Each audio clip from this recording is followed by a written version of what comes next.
Well, so I raped her in her house, and then I took her to the car and took her to Tweed. Spent the day in Tweed, and then I hit her as we were walking. She thought we were leaving.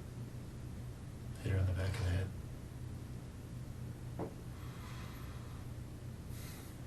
Surprised that her skull gave way. She was there and immediately unconscious.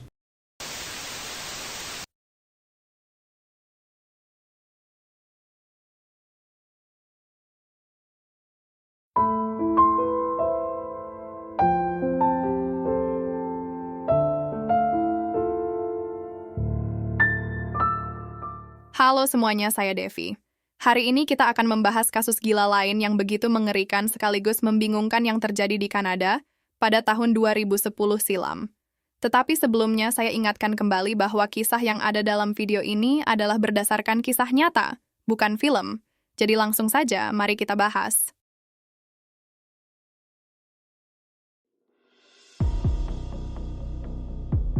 Selama tahun 2007 hingga tahun 2009, warga sekitar Tweed dan Orleans mengalami ketakutan dan teror menjijikan setelah puluhan rumah mereka dibobol dan dirampok oleh perampok misterius saat malam hari. Target perampok aneh ini adalah kamar gadis remaja perempuan atau perempuan muda memasuki tempat tinggal mereka pada malam hari ketika rumah sedang kosong. Dalam beberapa kasus, ia akan melakukan kunjungan kembali. Terkadang perampok ini masuk melalui pintu yang tidak terkunci. Di lain waktu, dia bisa masuk dengan membobol kunci pintu maupun membuka paksa dari jendela. Selama perampokan, dia mengambil foto pakaian dalam wanita yang tersebar di tempat tidur, mengenakan bra dan celana dalam itu, kemudian berfoto diri. Ketika akhirnya dia pergi, dia mengambil pakaian dalam sebagai piala. Dalam 82 perampokan yang terdokumentasi, perampok aneh ini sudah mencuri sekitar 1.400 potong pakaian intim, sebagian besar berupa celana dalam dan pakaian dalam. Tak satupun korban yang melaporkan pembobolan itu ke polisi. Beberapa orang pada saat itu tidak menyadari bahwa rumah mereka telah dirusak atau tidak menyadari ada sesuatu yang hilang. Namun, 15 dari 25 keluarga Orleans yang rumahnya dibobol melaporkan kejahatan tersebut ke Departemen Kepolisian Ottawa. Petugas yang menyamar ditempatkan untuk mengawasi terduga tersangka, tetapi tidak membuahkan hasil. Sersan Detektif Jim Van Allen, seorang profiler kriminal di Kepolisian Provinsi Ontario, menyimpulkan bahwa pelaku pembobolan di Orleans merasa bahwa dirinya tidak akan tertangkap dan pada akhirnya menjadikan dirinya menjadi lebih agresif. Dia juga menyebar ketakutan di daerah Belleville yang berjarak sekitar 5 kilo dari Tweed. Di salah satu rumah korban bernama Maran Cook, perampok mesum ini mengambil pakaian dan celana dalam di laci kamarnya. Dia juga mengambil mainan seks yang ada di laci itu bersamanya. Dia juga meninggalkan pesan yang mengejek di layar komputernya. Pesan itu berbunyi, "Silahkan telepon polisi, saya akan tunjukkan kepada hakim bahwa dildo Anda sangatlah besar." Di kasus lain, polisi menemukan air mani di foto album seorang gadis muda berumur 15 tahun. Dia juga kehilangan pakaian intim dan gaun pesta di kamarnya. Orang tuanya mengatakan bahwa sudah 3 bulan gadis itu tidak tidur di kamarnya. Keluarga mereka juga selalu mengawasi dan menjaga kemanapun gadis itu pergi untuk sementara waktu. Detektif Van Allen menyimpulkan bahwa pencuri ini menimbulkan potensi bahaya yang semakin berani untuk melakukan pelecehan seksual. Seperti yang telah dikhawatirkan oleh Detektif Van Allen, sifat berbahaya dari kejahatan tersebut semakin meningkat. 2 wanita di daerah Tweed dan Massicot telah diserang pada bulan September tahun 2009. Sebut saja salah satunya namanya Jane Doe. Nama aslinya dilindungi oleh larangan publikasi. Pada tanggal 17, wanita tersebut sedang tidur ketika perampok aneh menerobos masuk. Wanita itu diikat dan ditutup matanya, dilucuti dan dilecehkan, lalu dipaksa berpose telanjang untuk difoto. Dalam kedua kasus tersebut, para korban menghubungi polisi, namun baru setelah serangan Massicot, barulah Kepolisian Provinsi Ontario memberikan informasi kepada masyarakat. Polisi pergi dari rumah ke rumah untuk mencari informasi yang mungkin mengarahkan mereka ke pencuri yang oleh penduduk setempat disebut Tweed Creeper. Pada malam hari, tanggal 23 November tahun 2009, Di Brighton, sebuah kota di sebelah barat Trenton, perampok aneh masuk ke rumah Kopral Marie France Como yang saat itu sedang bertugas di Pangkalan Angkatan Udara Kanada atau CFB di Trenton, Ontario, sebelah barat Belleville. Mungkin Anda terkejut, korban adalah seorang angkatan udara yang berpangkat kopral. Bagaimana mungkin perampok ini berani melanggar privasi dan membobol rumahnya? Makanya guys, simak terus ceritanya. Como melakukan perlawanan, dan kepalanya dipukul beberapa kali dengan senter.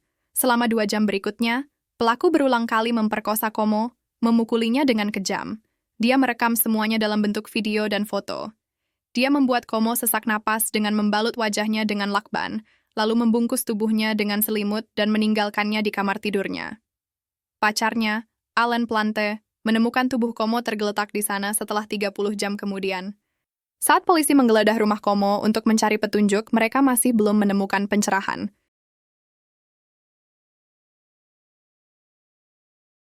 Dua bulan kemudian, korban berikutnya adalah Jessica Lloyd. Perampok masuk ke rumahnya di Highway 37 dekat Belleville, Ontario, sekitar pukul 1 pagi pada tanggal 29 Januari. Saat itu Lloyd sedang tidur. Dia mengikat dan memperkosanya lalu membuatnya berpose untuk difoto. Kemudian membawa Lloyd masuk ke mobilnya, Nissan Pathfinder berwarna perak yang diparkir di lapangan dekat rumah korban. Kemudian menuju ke sebuah pondok yang sepertinya milik pelaku. Cobaan berat Lloyd berlanjut hingga sekitar pukul 8 pagi, ketika pelaku memecahkan tengkoraknya dengan senter dan mencekiknya dengan seutas tali. Dia merekam semuanya dalam video. Pelaku lalu menyembunyikan mayatnya di garasinya. Pada malam tanggal 2 Februari, dia membuang mayat Lloyd di hutan dekat Tweed.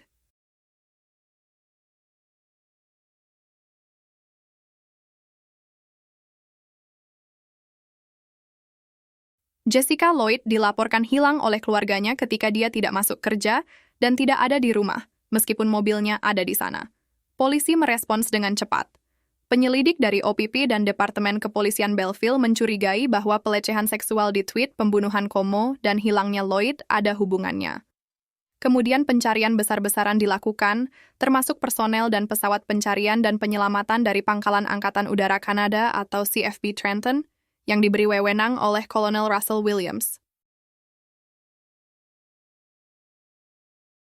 Terlepas dari upaya polisi dan ratusan sukarelawan, setelah seminggu, tidak ada jejak Lloyd yang ditemukan. Namun, hal tidak terduga terjadi. Salah satu saksi mata melaporkan melihat sebuah mobil SUV berwarna perak diparkir di lapangan, dekat rumah Lloyd pada malam dia menghilang. Setelah disisir, polisi menemukan jejak ban mobil dan sepatu yang tapaknya khas di lapangan. Hal ini dapat mempersempit jangkauan pencarian kendaraan yang berpotensi dicurigai menjadi lebih kecil, termasuk Nissan Pathfinder. Pada awalnya, 2 minggu pencarian polisi tidak beruntung karena mobil itu belum juga ditemukan. Pada malam hari, tanggal 4 Februari, mobil Russell Williams dihentikan di pos pemeriksaan polisi di Highway 37. Petugas menanyakan pertanyaan kepada penumpang kendaraan terkait dengan pencarian Lloyd dan memeriksa ban mobilnya. Williams mengatakan dia terburu-buru karena ada anak kecil yang sakit di rumah. Selama interogasi singkat di pinggir jalan, petugas melihat bahwa tapak ban Williams cocok dengan yang ditemukan di TKP. Sejak saat itu, Williams berada di bawah pengawasan polisi. Kecurigaan semakin meningkat ketika polisi menyadari bahwa Williams telah berbohong tentang anak kecil yang sakit. Pada sore hari tanggal 7 Februari tahun 2010, Williams pergi ke markas besar kepolisian Ottawa atas permintaan Sersan Detektif OPP Jim Smythe, yang mengatakan bahwa dia memiliki beberapa pertanyaan yang harus dijawab.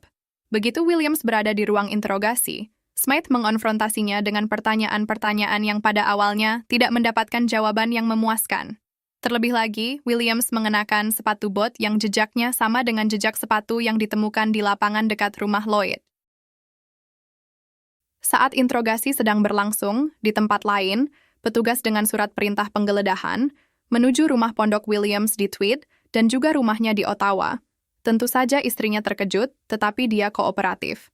Smith secara berkala meninggalkan ruang interogasi untuk mendapatkan kabar terbaru dari tim pencari yang memberinya lebih banyak fakta yang memberatkan. Williams akhirnya menyatakan pengakuan bersalah. Dia kemudian mengidentifikasi di peta tempat dia membuang jenazah Lloyd, membawa mereka ke lokasi tersebut keesokan paginya.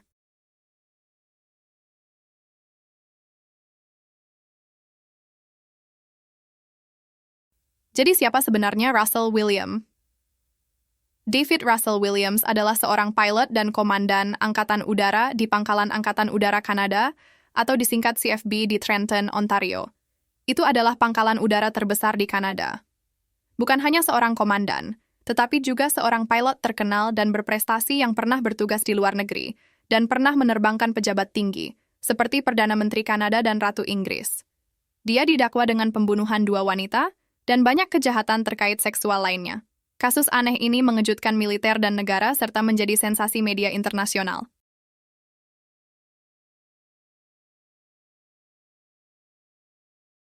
Russell Williams lahir di Inggris pada 7 Maret tahun 1963. Dia berimigrasi ke Kanada saat masih kecil. Ia menempuh pendidikan di Upper Canada College dan Universitas Toronto. Williams bergabung dengan Angkatan Darat Kanada pada tahun 1987 dan bertugas dalam berbagai kapasitas seiring dengan meningkatnya pangkatnya. Sebagai pilot pesawat angkut VIP, ia pernah menjadi pilot Perdana Menteri John Chrétien dan Ratu Elizabeth II, serta Pangeran Philip dalam suatu acara kunjungan. Williams mendapat penghargaan atas pengabdiannya yang patut dicontoh selama bertahun-tahun dan atas tugasnya di Timur Tengah. Pada bulan Juli tahun 2009, Kolonel Russell Williams menjadi Komandan 8 Wing CFB Trenton, tempat di mana Kopral Marie-France Como juga bertugas di sana.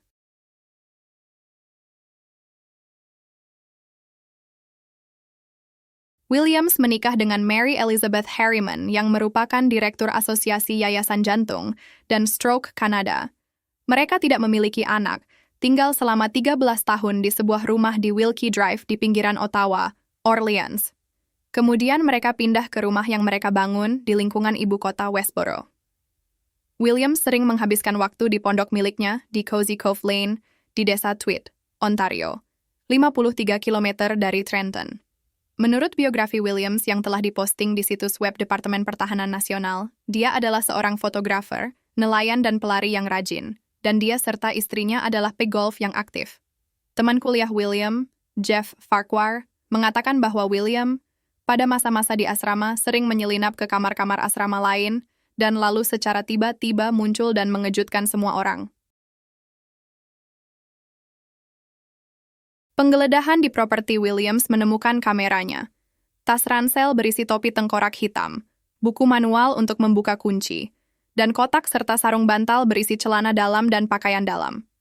Tersembunyi di langit-langit ruang bawah tanah rumah Ottawa, 2 hard drive komputer yang berisi catatan rahasia aktivitas Williams sebagai predator seksual selama 2 tahun. Ditemukan juga klip video dan hampir 3.000 foto mencakup penggambaran penyerangan tweet dan pembunuhan Como dan Lloyd. Ada juga catatan rinci tentang pembobolannya, dan inventarisasi semua barang yang dicurinya dikompilasi dengan cermat.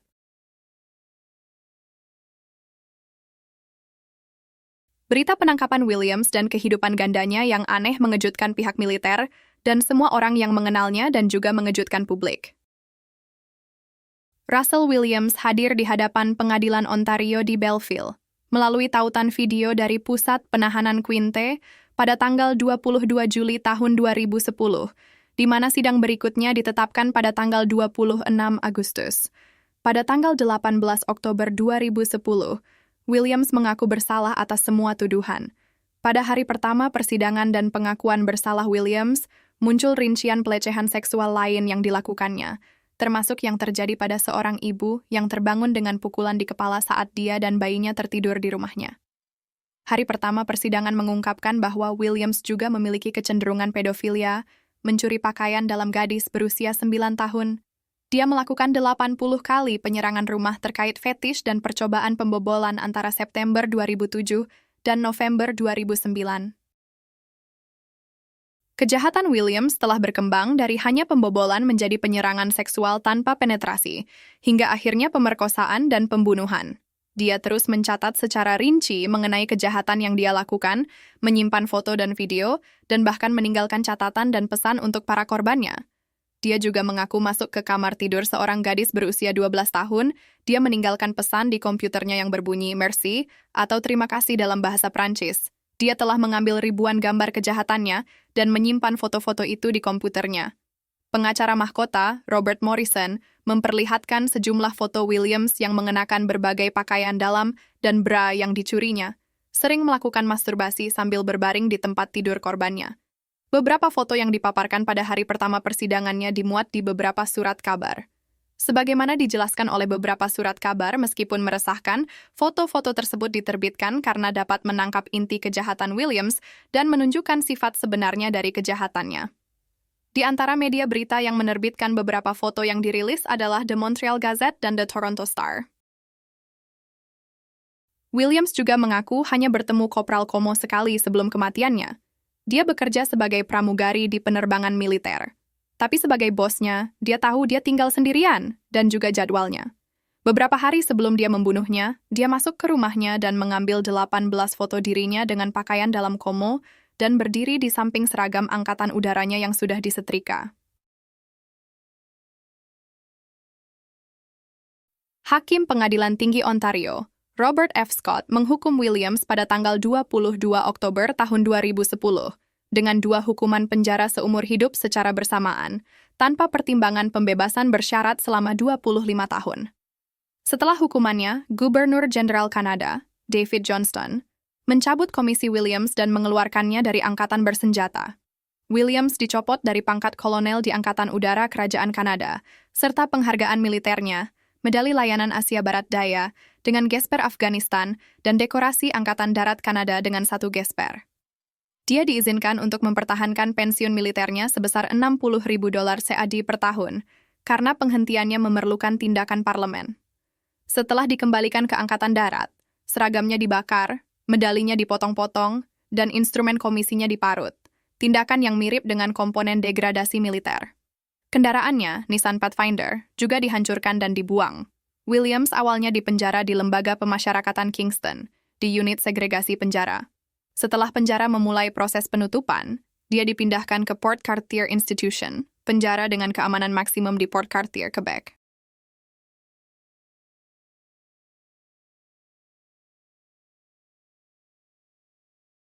Menurut sebuah buku baru yang ditulis oleh reporter kriminal Globe and Mail Timothy Appleby, Williams bukanlah seorang psikopat, meski mengaku bersalah atas 82 pelanggaran.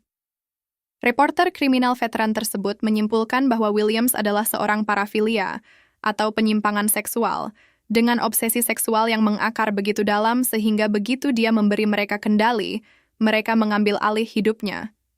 Namun setelah membaca bukunya dari awal sampai akhir, masih banyak yang tidak mengerti bagaimana seseorang dengan status seperti Kolonel Williams bisa tenggelam dalam kebobrokan yang begitu dalam.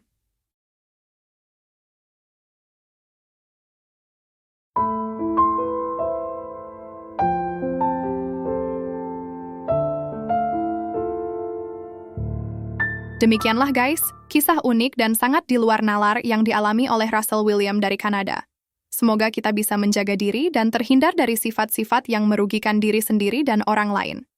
Jika Anda menikmati video ini, jangan lupa klik tombol subscribe-nya. Terima kasih. Bye-bye.